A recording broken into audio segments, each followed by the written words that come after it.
ओम शांति 26/3/23 की वाणी है। हेडिंग त्रिकालदर्शी स्थिति के श्रेष्ठ आसन द्वारा सदा विजयी बनो और दूसरों को शक्ति का सहयोग दो।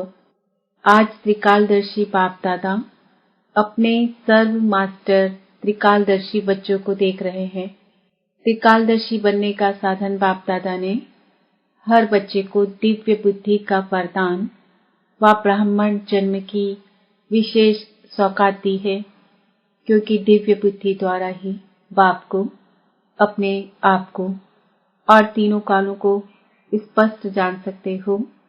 दिव्य बुद्धि तथा याद द्वारा ही सर्व शक्तियों को धारण कर सकते हो। इसलिए पहला वरदान दिव्य बुद्धि है।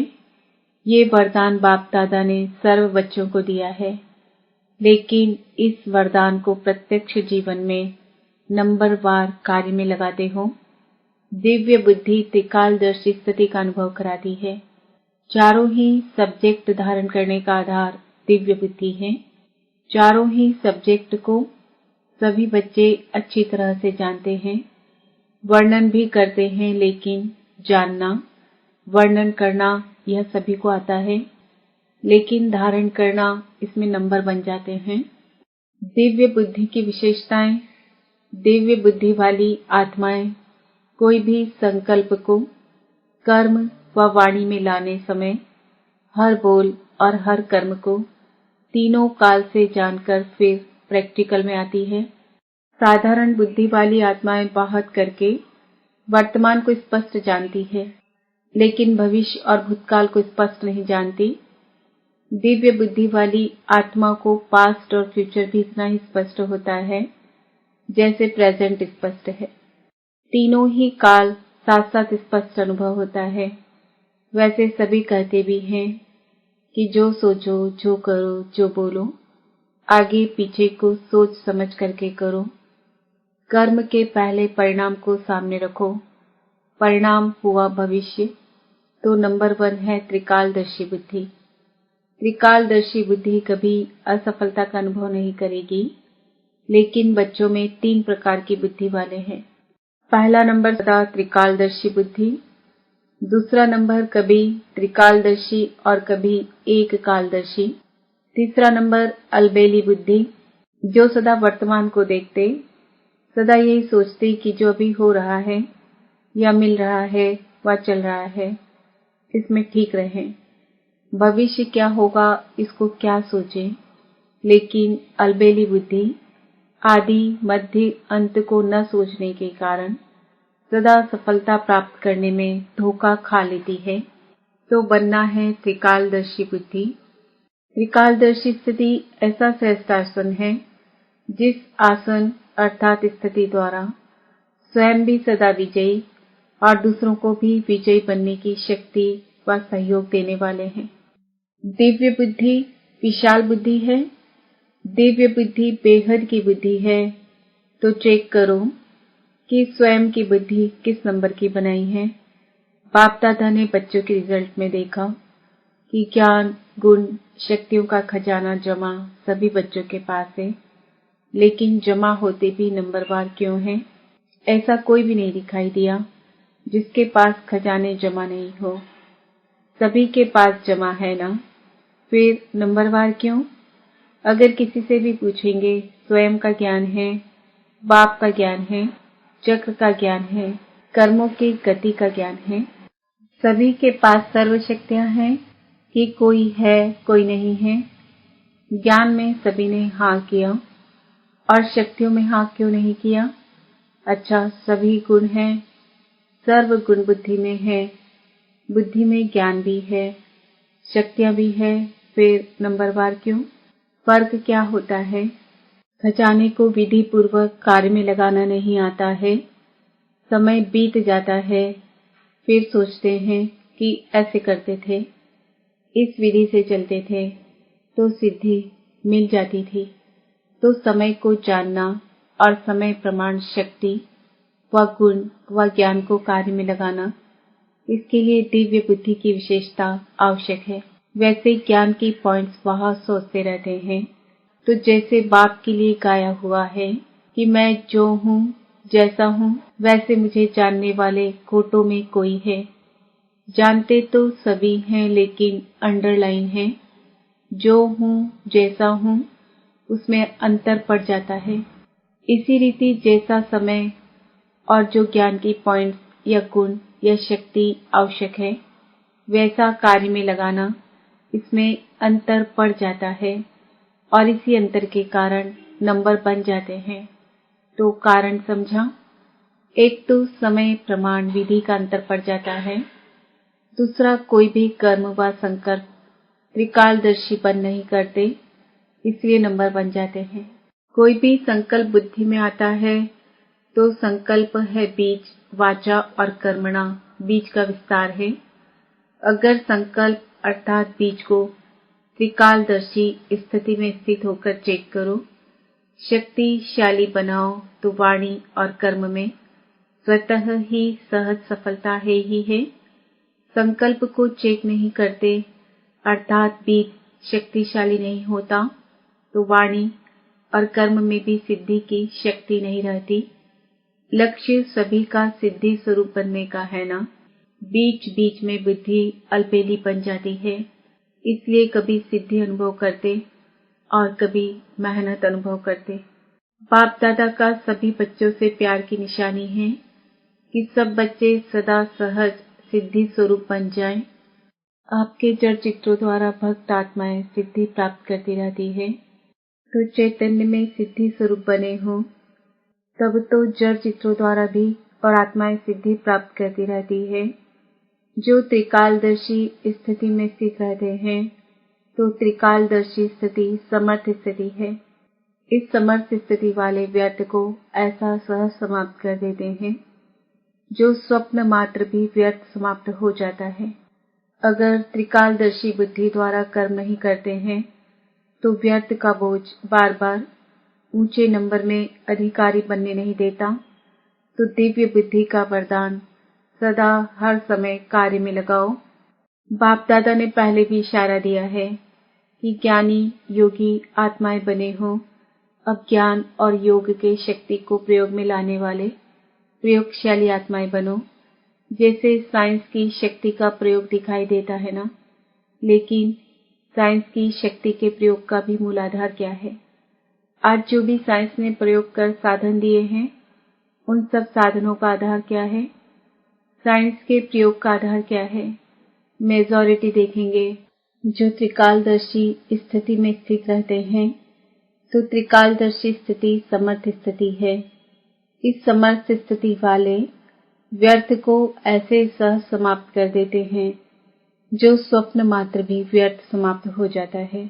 अगर त्रिकालदर्शी बुद्धि द्वारा कर्म नहीं करते हैं तो व्यर्थ का बोझ बार बार ऊंचे नंबर में अधिकारी बनने नहीं देता, तो दिव्य बुद्धि का वरदान सदा हर समय कार्य में लगाओ। ज्ञानी योगी आत्माएं बने हो। अब ज्ञान और योग के शक्ति को प्रयोग में लाने वाले प्रयोगशाली आत्माएं बनो। जैसे साइंस की शक्ति का प्रयोग दिखाई देता है ना, लेकिन साइंस की शक्ति के प्रयोग का भी मूल आधार क्या है? आज जो भी साइंस ने प्रयोग कर साधन दिए हैं, उन सब साधनों का आधार क्या है? साइंस के प्रयोग का आधार क्या है? मेजॉरिटी देखेंगे लाइट है। लाइट द्वारा ही प्रयोग होता है। अगर कंप्यूटर भी चलता है तो किसके आधार से? कंप्यूटर माइट है, लेकिन आधार लाइट है ना। तो आपके साइलेंस की शक्ति का भी आधार क्या है? लाइट है ना। जब वह प्रकृति की लाइट द्वारा एक लाइट अनेक प्रकार के प्रयोग प्रैक्टिकल में करके दिखाती है, तो आपकी अविनाशी परमात्मा लाइट, आत्मिक लाइट और साथ साथ प्रैक्टिकल स्थिति लाइट, तो उससे क्या नहीं प्रयोग हो सकता। आपके पास स्थिति भी लाइट है और मूल स्वरूप भी लाइट है। जब भी कोई प्रयोग करना चाहते हो तो पहले अपने मूल आधार को चेक करो। जैसे कोई भी साइंस के साधन को यूज करेंगे तो पहले चेक करेंगे ना कि लाइट है या नहीं है। ऐसे जब योग का, शक्तियों का, गुणों का प्रयोग करते हो तो पहले ये चेक करो कि मूलाधार आत्मिक शक्ति, परमात्मा शक्ति व हल्की स्थिति है। अगर स्थिति और स्वरूप डबल लाइट है तो प्रयोग की सफलता बहुत सहज कर सकते हो। और सबसे पहले इस अभ्यास को शक्तिशाली बनाने के लिए पहले अपने पर प्रयोग करके देखो। हर मास व हर 15 दिन के लिए कोई न कोई विशेष गुण व कोई न कोई विशेष शक्ति का स्वप्रति प्रयोग करके देखो, क्योंकि संगठन में व संबंध संपर्क में पेपर तो आते ही हैं। तो पहले अपने ऊपर प्रयोग में चेक करो, कोई भी पेपर आया लेकिन जो शक्ति व जो गुण का प्रयोग करने का लक्ष्य रखा उसमें कहाँ तक सफलता मिली और कितने समय में सफलता मिली। जैसे साइंस का प्रयोग दिन प्रतिदिन थोड़े समय में प्रत्यक्ष रूप का अनुभव कराने में आगे बढ़ रहा है तो समय भी कम करते जाते हैं, थोड़े समय में सफलता ज्यादा। यह साइंस वालों का भी लक्ष्य है। ऐसे जो भी लक्ष्य रखा उसमें समय को भी चेक करो और सफलता को भी चेक करो। जब स्व के प्रति प्रयोग में सफल हो जाएंगे तो दूसरी आत्माओं के प्रति प्रयोग करना सहज हो जाएगा। और जब स्व के प्रति सफलता अनुभव करेंगे तो आपके दिल में औरों के प्रति प्रयोग करने का उमंग उत्साह स्वतः ही बढ़ता जाएगा।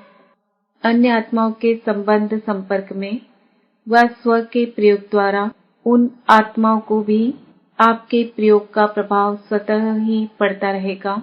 जैसे एक दृष्टांत सामने रखो कि मुझे सहन शक्ति का प्रयोग करना है, तो जब स्वयं में सहन शक्ति का प्रयोग करेंगे तो जो दूसरी आत्माएं आपकी सहन शक्ति को हिलाने के निमित्त हैं वो भी बच जाएंगी ना, उनका भी तो किनारा हो जाएगा। तो पहले स्व के प्रति ट्रायल करो। संगठन रूप में कोई भी गुण व शक्ति के प्रयोग का प्रोग्राम बनाओ। उससे क्या होगा, संगठन की शक्ति से उसी गुण व शक्ति का वायुमंडल बन जाएगा, वाइब्रेशन फैलेगा और वायुमंडल व वाइब्रेशन का प्रभाव अनेक आत्माओं के ऊपर पड़ता ही है। तो ऐसे प्रयोगशाली आत्माएं बनो। पहले स्वयं में संतुष्टता का अनुभव करो, फिर औरों में सहज हो जाएगा, क्योंकि विधि आ जाएगी।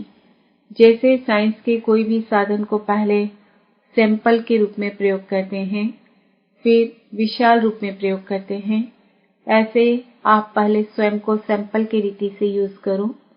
जितना यह प्रयोग करने की रुचि बढ़ती जाएगी, बुद्धि मन इसमें बिजी रहेगा, तो छोटी छोटी बातों में जो समय लगाते हो, शक्तियां लगाते हो, उनकी बचत हो जाएगी। सहज ही अंतर्मुखता की स्थिति अपनी तरफ आकर्षित करेगी, क्योंकि कोई भी चीज का प्रयोग और प्रयोग की सफलता स्वतः ही और सब तरफ से किनारा करा देती है। ये प्रयोग तो सभी कर सकते हो ना, कि मुश्किल है। इस वर्ष प्रयोगशाली आत्माएं बनो। समझा क्या करना है? और हर एक स्वयं के प्रति प्रयोग में लग जाएंगे तो प्रयोगशाली आत्माओं का संगठन कितना पावरफुल बन जाएगा। वह संगठन की किरणें अर्थात वाइब्रेशंस बहुत कार्य करके दिखाएंगी। इसमें सिर्फ दृढ़ता चाहिए, मुझे करना ही है।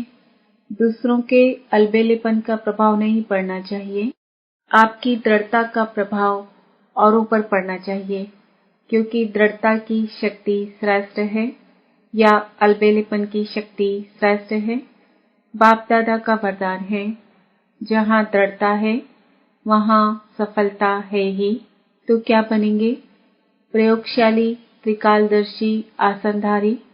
और तीसरा क्या करेंगे? जैसा समय वैसी विधि से सिद्धि स्वरूप। तो वर्ष का ये होमवर्क है। ये होमवर्क स्वतः ही बाप के समीप लाएगा।